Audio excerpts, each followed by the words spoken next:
Dear students, today we can revise the topic electricity.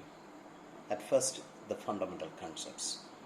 We know the concept as electric current is nothing but the charge flowing per unit time through any cross section. The average value we can find to be as delta Q by delta T, the total charge division by the time interval. For a particular time we can say as dq by dt. There's a unit is ampere. 1 ampere take the value as 1 coulomb per second with the dimension as a capital A, or sometimes capital I. So keep in mind as 1 ampere, if you just apply the quantization principle, we can say it is nothing but the flow of 6.25 into 10 raised to 18 electrons per second through any cross section of the conductor. Look the figure here. Different cross-sectional area. And say I1, I2, I3 are the current flowing through it. But keep in mind, if you just consider with a tube flow of water, we can say I1, the quantity of charge flowing per second is a constant, as I1 should equal to I2 equal to I3. If a charge Q is moving in a circle of radius r with a speed v, the frequency, the angular speed, and the time period. So we can write to be I is just Q by the time period t. The 1 by t is nothing but the frequency. But again we can write as a Q division by the time as the distance by velocity. So the distance is 2 pi r by v. And we can just relate with omega. So omega is what? We can say as omega is 2 pi by t. So that is the concept. Look carefully the direction of that current, the electric field, the electron flow.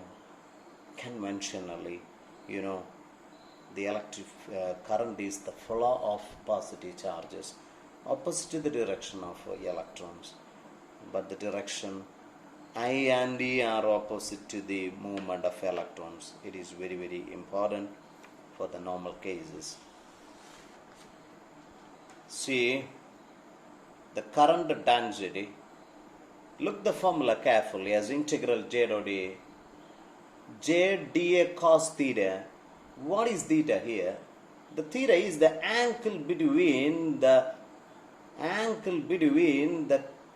current density and that area vector.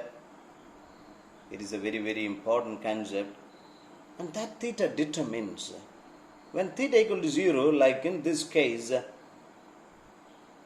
but in this case there is an angle of theta and hence the equation. And here the current density, it is simply, we can say that the current flowing per unit area that is treated as a vector quantity with a unit as ampere per meter square. Look the next concept. The average thermal velocity is 0 when a conductor is placed in at a room temperature without the application of electric field.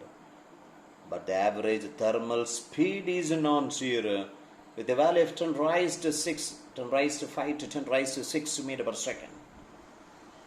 You should know what I mean by the drift velocity, the average velocity acquired by the free electrons by the application of electric field.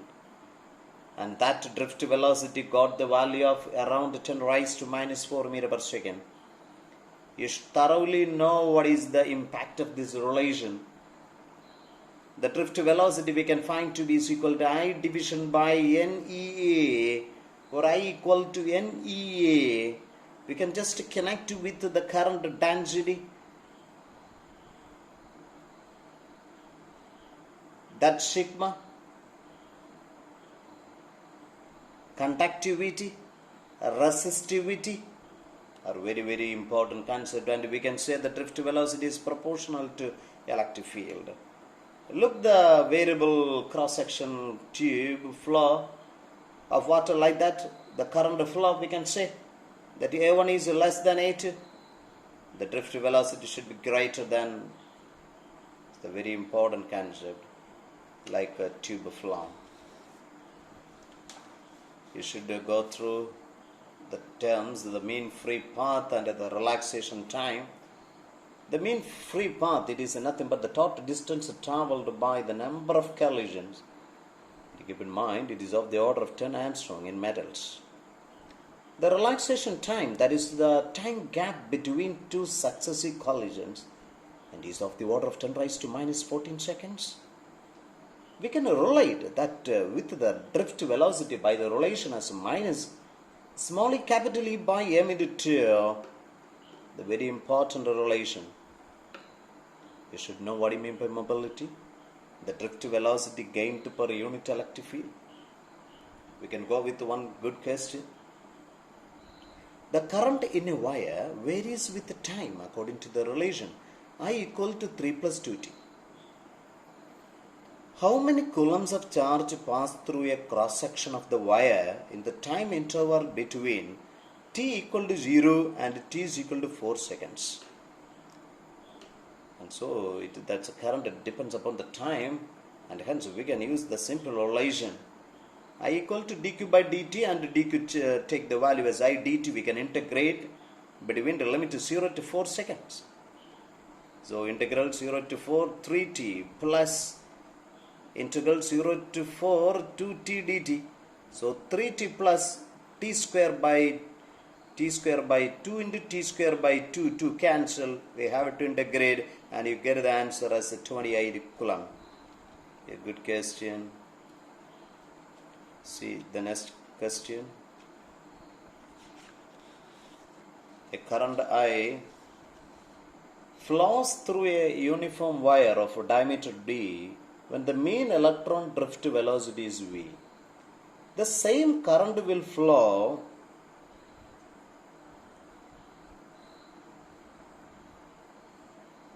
through a wire of diameter d by 2 made of the same material if the mean drift velocity of the electron is. So the diameter is changes, and we know the concept as J is equal to I by A, that is equal to NEAVD for the first case. I division by area. If it is the diameter d, we can say pi d square by 4. But in the second case, it is labeled as V dash. So there, it becomes a d by 2, and hence it becomes a, get the value as a 4V. See the Ohm's law and the resistance. We know as V is equal to I by IR, the scalar form, and the vector form J is equal to sigma into E. You should look what do you mean by that specific resistance or the resistivity. R equal to rho into L by A. Then what is the relation for rho? It is a material property. It does not depends upon the dimensions. Even though it relates with the L, A like that, but the genuine concept is this one. It is a material property. It is a rho is equal to m division by n e square 2, where m is the mass of the electron, electronic charge, and the relaxation time. So it reveals how that resistivity varies with increase in temperature. For a semiconductor, there is a lot of changes for n, and for a conductor, the tau is decreases, and hence the variation is accordingly. So the reciprocal of that conductivity is called the resistivity. You should know the difference between the ohmic conductors and the non-ohmic conductors. The ohmic conductors means it obey the Ohm's law, but for the non-ohmic, we are with the two examples. For a diode, and its forward biased characteristics and the reverse biased characteristics are non-ohmic. And for a gallium arsenide semiconductor, the curve is like this one. So keep in mind. The next one. So look the simple graph, the IV graph. So if it is a curved one, so at a particular point you can take the dynamic resistance delta V by delta E. So that is what is nothing but the 1 by the slope of this curve. So 1 by slope will give the dynamic resistance. The variation of resistance with the temperature. We know the simple concept. If R0 represents the resistance at 0 degrees Celsius, then at any temperature we can say that RT take the value equal to R0 into 1 plus alpha T. At two temperatures we can write as R1 by RT equal to 1 plus alpha T1 by 1 plus alpha T2, where alpha is called the temperature coefficient of resistance. That alpha can take values positive, negative or 0. The alpha positive means while increase in temperature the resistance also increases, but for semiconductor it decreases, and hence negative temperature coefficient of resistance. But if there is no appreciable change in resistance with the temperature, we can say such a material got 0 temperature coefficient of resistance. We can quote the best examples as constant and magnanin, and they are used to construct the the materials in resistance boxes, the potentiometer, meter bridge wires, because there is no variation of resistance with the temperature. Look, the variation of resistivity with the temperature. By using that, we can just draw the three figures of the resistivity with the temperature for copper, nickel, and semiconductor. It's a very important graphs. The color code, you should know the values. You know the first two fingers, the first two significant figures of the resistance. The third color that represents the multiplier, and the fourth factor is the tolerance, the percentage of accuracy. So the first two figures, the first two significant figures, we can clearly memorize by using the concept. B. Roy, Great Britain, has a very good wife. By denoting the corresponding numbers as a 0, 1, 2, 3, 4, 5, 6, 7, 8, 9, and keep in mind two extra colors. The gold got the value of 10 raised to minus 1, and the silver with 10 raised to minus 2. And keep in mind the tolerance, the percentage of accuracy for the gold as 5%, the silver with 10%, and for no color means 20%. By using that concept, we can solve the problems so easily. Look, we are with one example. The three red lines are there, and there is a silver line. So how we can express the values? So the red.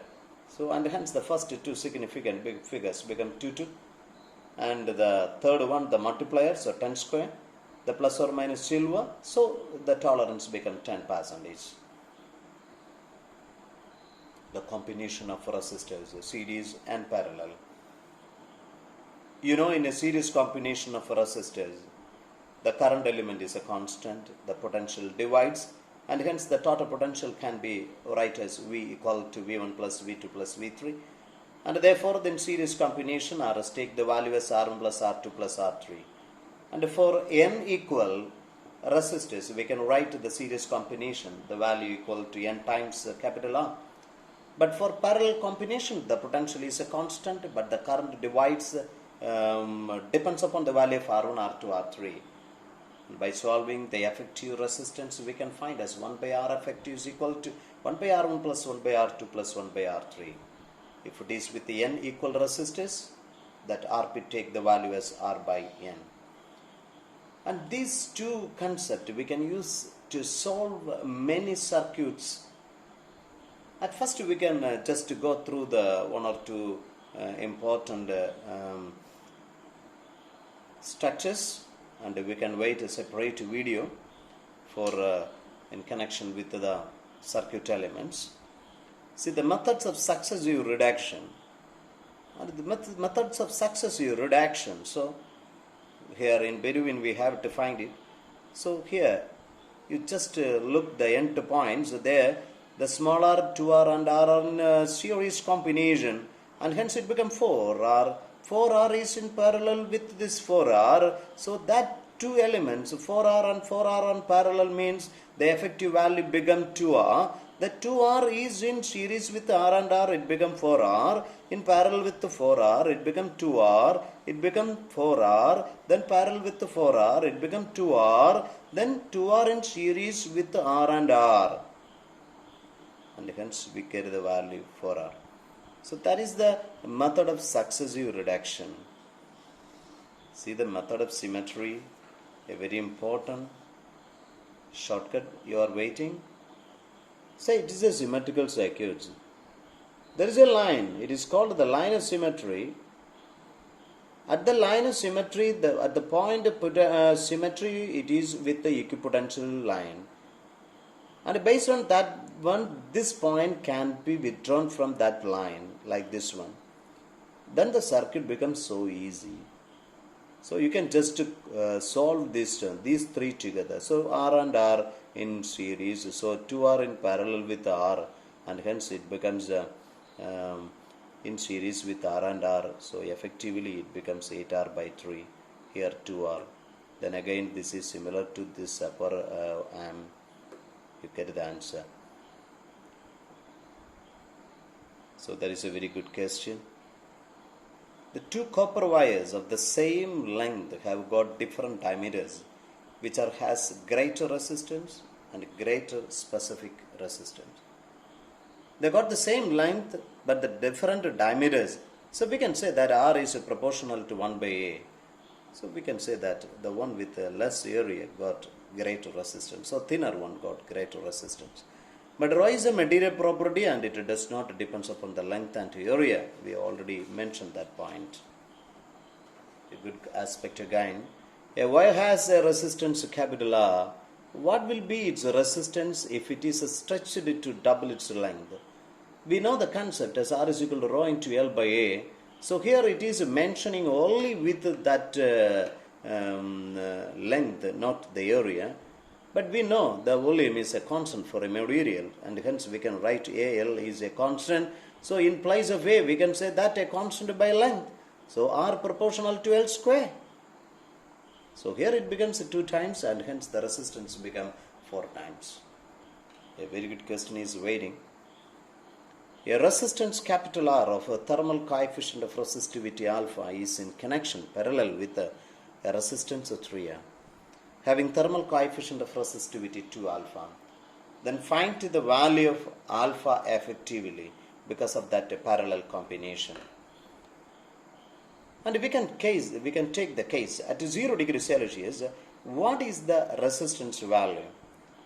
So that is nothing but the resistance of A at 0 degrees Celsius into resistance of B at 0 degrees Celsius by. So that R is taken as A and 3R is taken as B. So it's a resistance at 0 degrees Celsius in parallel combination. So RA O into RBO at 0 by RA at 0 plus RB at 0. Similarly at T degrees Celsius we can write that one. But we know that what is RA? That is RAO into RA at O into 1 plus alpha T. RB equal to RB at 0 degrees Celsius into 1 plus 2 alpha T. And similarly R should be like that. Then you can solve it and you get the answer. It's a good aspect to keep in mind. And here this relation is applicable only for degrees Celsius. It is very important. See, we have to know what is the distribution of current in parallel combination.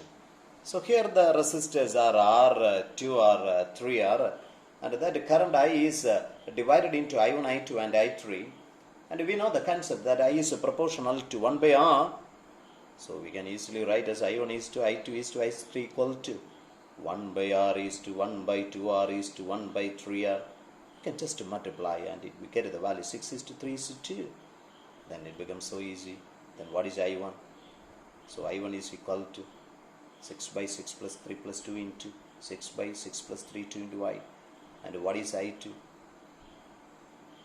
Yes, I2 is what? That is 3 division by the total resistance into I. And similarly, what is I3? What is I3? 2 division by 7. Get the simple value. And this is a very important shortcut. What about the distribution of potential in series combination? There you know the potential is distributed in direction with indirectly to the resistor value. And hence we can easily say as V1 is to V2 is to V3 is equal to R is to 2R is to 3R, that is 1 is to 2 it is 3. So easily we can find the value. What is V1? 1 by 1 plus 2 plus 3 into V. V2 is 2 by 1 plus 2 plus 3 into V. And V3 is 3 by 1 plus 2 plus 3 into V. Look, another question. The equivalent resistance for the given figure between P and Q is NR by 3. Then find the value of N. Look carefully by doing the problems. Here, these three resistors are in series, are in parallel, are in parallel, are in parallel. So R by 2, R by 3, R by 2. That three are in series. So R by 2 plus R by 3 plus R by 2, you get the value 4 by 3R. Therefore, the N take the value as 4. A good question. And similarly, another concept. To find effective resistance between the points A and B. So we can start from the end to there. 3 and 3 are in series. So it will give 6. But that 6 and 6 are in parallel. And hence 3 ohm. That 3 ohm and 3 ohm in series. And hence it becomes 6. In parallel to 6. And hence it becomes 3. 3 and 3 are in series. And it becomes 6. 6 is in parallel with the 6. It becomes 3. And 3 are in series. So it becomes 6. And that 6 and 3 in parallel. So 6 into 3 by 6 plus 3. You get the value as equal to 2 ohm. So here a good aspect to find the equivalent resistance between A and B. Look the concept here. This point is equivalent to this point. So these 2 points are same. So you just take this point to here, and hence we feel these 2 are in parallel. And similarly, you can take this point to this one. Reason these 2 points are same. They are connected with a copper conductor. And hence we get the equivalent circuit like this. So that the 3 resistors are in parallel. Therefore, R by 3 is the value. A good question. A wire of rho L equal to 10 raised to minus 6 ohm per meter is turned in the form of a circle of diameter 2m. So its radius become 1 meter. A piece of same material is connected as a diameter as AB. Then find the resistance between A and B. And here we can think based on the points A and B as that 3 resistors are in parallel. Then intuitively we can find this got the length of pi r, this got the length of pi r, and this got the length of 2 into radius. Then what is the effective value? It is the resistance per unit length is given. So the resistance for the first wire is what? The pi into 10 raised to minus 6 ohm. Then we can find the value for R2 as it's 2 into radius. Diameter is radius is what? Diameter is given, so radius is 1. So value. So we can find is same value for R1 and R3 are same. So you can use the parallel combination. You get the answer.